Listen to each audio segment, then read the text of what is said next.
Эфир телеканала продолжит выпуск новостей. В студии Василий Раченко. Коротко о главных темах. Дополнительные пункты для вакцинации от коронавируса развернули в Якутске. Укрепить здоровье в столице можно и на площадях. Там возобновили утренние общегородские зарядки.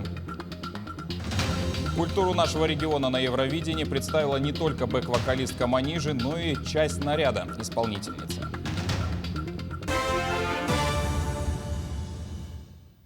Согласно данным управления ГО и ЧС Якутска, в Кангаласах пошел лед. Напомним, накануне там провели подрывные работы для устранения затора. Сейчас у населенного пункта до критической отметки осталось 80 сантиметров. В Якутске 2,5 метра и вода падает. В районе Табаги 1 метр 68 сантиметров до превышения. Вода поднялась на 13 сантиметров за 4 часа. Теперь о ситуации на других водоемах. Итак, на реке Алдан ледоход вышел в устье. У населенного пункта Батамай уровень ниже критического. На реке Вилюй ледоход проходит по территории Кобяйского района. Нижняя кромка вышла в устье, а верхняя кромка в 20 километрах ниже Хатырык-Хамо. Уровень воды на 3 метра ниже критического. Активная фаза ледохода на реке Колыме проходит по территории Среднеколымского района. Нижняя кромка наблюдается у Среднеколымска. Уровень воды ниже максимального. Накануне произошло вскрытие реки Яны в пределах Верхоянского и Устьянского районов, что на неделю раньше нормы. Уровни не превышены. На реке Индигирки идет спад воды. Сегодня-завтра ожидаются подвижки льда в верхнем течении реки. 8 населенных пунктов на территории Якутска попадают в зону возможного подтопления. Это более 260 домов, в которых проживает порядка 1500 человек. Столица готова в случае подтопления в срочном порядке эвакуировать людей. Одним из первых открыли пункт временного размещения в здании 16-го ПТО. Наш корреспондент Ульяна Шагина ознакомилась с условиями проживания.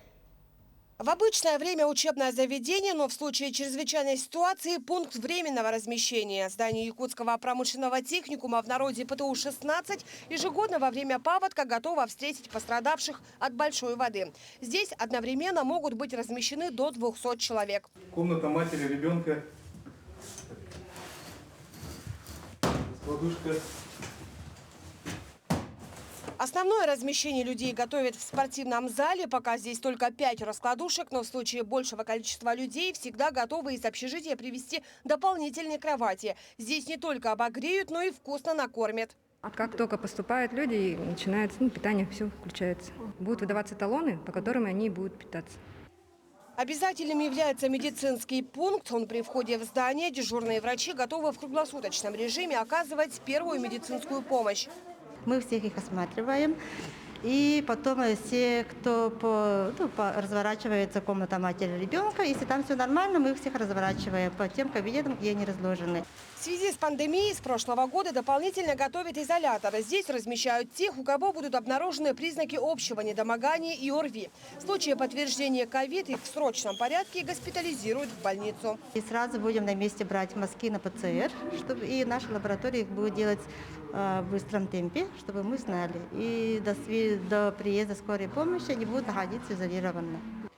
Посетил эвакопункт и мэр столицы Евгений Григорьев. Он отметил, что город в целом готов встретить паводок. Сегодня все жители береговой линии оповещены о возможном резком поднятии уровней воды. Напомним, исторически так сложилось, что первыми из-за паводка страдают жители Даркылаха и Пристанской улицы. Мы довели информацию до всех жителей, которые попадают под территорию возможного подтопления. Круглосуточное дежурство обеспечено на всех территориальных органах управления, которые определены как зона подтопления. Значит, в круглосуточном режиме работает УГЧС у нас сегодня в усиленном режиме. А также мы провели работу по определению мест отгона крупнорогатого скота, и материально-технических ценностей. При резком повышении уровней воды оперативные дежурные будут ездить по береговой линии и оповещать пару людей о работе эвакопункта. С собой нужно не забыть захватить основные документы, паспорта, свидетельства о рождении детей, СНИЛСы и медицинские полисы. В случае ухудшения паводковой ситуации еще 2 пункта временного размещения будут развернуты в Табаге и Тулагина-Кильдямцах. Ульяна Шагина, Семен Афанасьев, специально для телеканала Якутия-24. В Якутске развернули дополнительные пункты для вакцинации от коронавируса. По поручению главы Якутии Айсена Николаева также увеличено время работы прививочных пунктов во всех медицинских учреждениях и количество прививочных бригад. Вакцину от коронавируса теперь можно получить в торговых комплексах, автовокзале, аэропортах, учреждениях культуры и образования, МФЦ, административных зданиях. Получить прививку можно не только в будни, но и в выходные дни.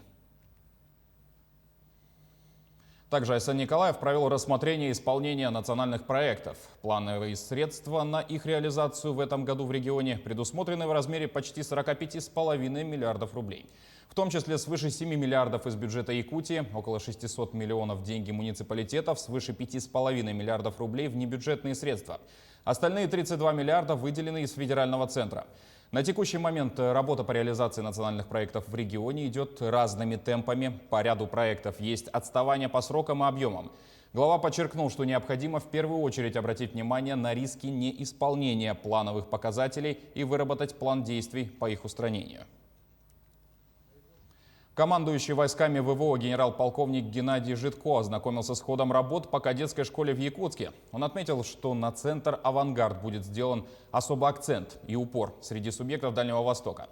О будущем военной подготовки в Якутии. Материал Дмитрия Тымырова. Многие взрослые помнят такой учебный предмет, как начальная военная подготовка. Она появилась в школах в 1930-х годах. В 80-х предмет убрали, а в 1991 году распределили между предметами ОБЖ и физкультурой. И вот сейчас федеральные власти захотели возродить былое, но уже под названием «Авангард». Это будут учебно-методические центры, которые уже сегодня открыты в ряде субъектов страны, в том числе и в нашем регионе. Наш учебно-методический центр «Авангард» работает с 2020 года. Мы своим приказом в прошлом году создали на базе Якутской кадетской школы-интернат. Что он делает? Ну, во-первых, мы проводим методическое сопровождение всех учителей ОБЖ по территории Республики Саха-Якутия. Рассказываем, как проводить занятия по начальной военной подготовке. Мы сопровождаем сборы наших обучающихся. На базе Якутской кадетской школы проводим военные сборы для старшеклассников города Якутской Республики. Буквально на прошлой неделе министр обороны страны Сергей Шойгу провел совещание с участием представителей регионов в формате ВКС, где обсудили данный вопрос, по итогам которого поручил ответственным управлениям Министерства обороны оказать поддержку этим центрам, в том числе обеспечить их необходимой техникой и учебными материалами. В рамках этих указаний Якутск с рабочим визитом посетил командующий войсками Восточного военного округа генерал-полковник Геннадий Житко. Первым делом он посетил Якутскую кадетскую школу. В настоящий момент идет вопрос о том, что есть необходимость переосмысления деятельности, переоснащения материально-технической базы, укрепления материально-технической базы. И в свою очередь, как директор кадетской школы, естественно, я очень сильно заинтересован в этом вопросе, потому что следом за укреплением материально-технической базы идет и в том числе оснащение новыми объектами непосредственно Якутской кадетской школы. Так, в ближайшие 2 года стоит вопрос обновления базы кадетской школы. Это строительство нового учебного корпуса с интернатом на 125 мест и завершение работ по созданию учебно-методического центра «Авангард», который планируется завершить в декабре 2024 года. Все эти планы презентовали генералу-полковнику. Он, в свою очередь, сообщил, что якутский «Авангард» получит особую поддержку. С сегодняшнего дня плотнейшее взаимодействие, самое лучшее взаимодействие во всем Восточном округе будет уделено этому кадетскому корпусу. И теперь он с сегодняшнего дня становится не просто кадетский корпус, а с наименованием кадетский корпус «Авангард». «Авангард». Об усилении патриотического воспитания молодежи говорили на встрече главы региона Айсена Николаева с Геннадием Житко. Стороны обсудили вопросы создания военного учебного центра при Северо-Восточном федеральном университете. Также запланировано развитие учебно-методических центров в городах Алдан, Нерюнгри, Мирный, отдельных подразделений по проведению мероприятий для школьников в муниципальных районах. Дмитрий Тымыров, Георгий Григорьев, Якутск. Накануне сотрудники музеев отметили свой профессиональный праздник. Обычно в эти дни проходят ночные акции, где представлены самые разные экспозиции. Однако, по понятным причинам, второй год подряд сотрудники Ленского историко-краеведческого музея проводят их в онлайне. Одними из немногих, кто смог ознакомиться с выставкой вживую, стали наши коллеги. Юлия Золотарева расскажет об увиденном. Взрослые думают, что это настоящий мамонтенок, который был найден у нас в Якутии. Ну, конечно же, нет. Но такого мамонтенка, почему привлекает внимание, наверное, нет ни в одном музее. Мамонтенок и правда уникален. Его воссоздал Александр Захаров из села Чимча в 2001 году, сразу после наводнения. Понадобилась шкура сахатова и сосна. Рядом хранятся первые экспонаты музея – череп овцы-быка и бивни мамонтов. Они попали сюда почти полвека назад. Вот в этих витринах у нас находятся окаменелые остатки обитателей древних морей. Вот эти вот стебельки морских лилий были найдены в окрестностях села Беченча Мыреевым Сергеем Николаевичем. Вот так морские лилии выглядели. И, что самое интересное, появились они 488 миллионов лет назад. Для любителей национальной культуры отдельный зал предметов быта народов Саха. Здесь чароны, лыжи из камуса и украшения. Вот только кем они были подарены, неизвестно. Архивные документы музея утонули в наводнении. По соседству с якутским залом русская изба. Но гостей привлекает не печь, самовар и прялка, а ткацкий станок конца XVIII века. Но и в 21-м на нем можно ткать. Наша мастерица Платонова Елена Сергеевна во время международной акции «Ночь в музее» учит каждого желающего нашего посетителя ткать вот на этом станке, ну и на других 3 тоже. Еще один эксклюзив музея – зеркало конца XIX века из старейшего поселка Республики Витима. Разбитое, но в изящной резной оправе. Скорее всего, оно украшало дом богатого купца. Кто именно был его хозяином, как и большинство предметов музея, остается загадкой. А вот история появления этого пулемета Дегтярева известна. Ленчанин Сергей Шестаков специально приобрел макет оружия и в прошлом году передал его в Ленский музей. Впрочем, у каждого из нас есть возможность внести свой вклад. Разбирая старый чердак, будьте внимательней. Вдруг у вас уже хранится частичка истории. Юлия Золотарева, Анастасия Белокреницкая, телеканал «Алмазный край». Общегородские утренние зарядки возобновили в Якутске. «Начни утро с победы над собой», гласит лозунг мероприятия, организованного региональным Минспортом. Каждый инструктор представит определенное направление, например, такие как скандинавская ходьба, суставная гимнастика, оздоровительный бег, ушу и другие.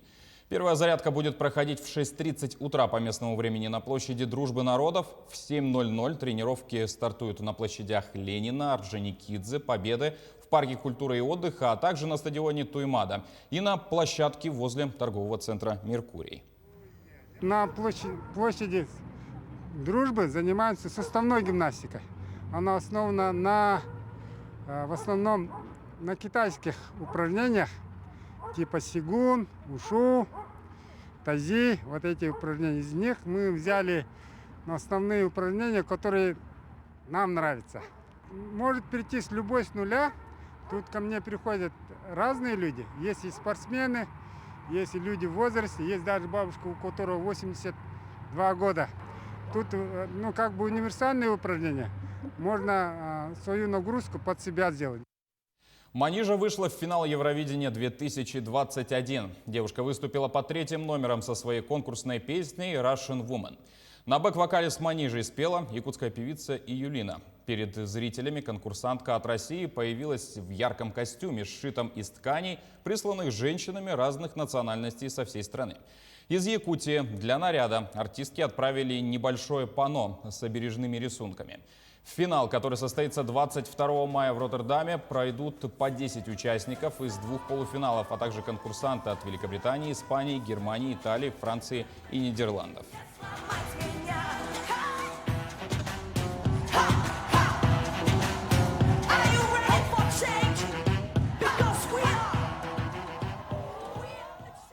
На этом программа подошла к концу. Далее на нашем канале смотрите трансляцию движения ледохода на реке Лени. Не переключайтесь.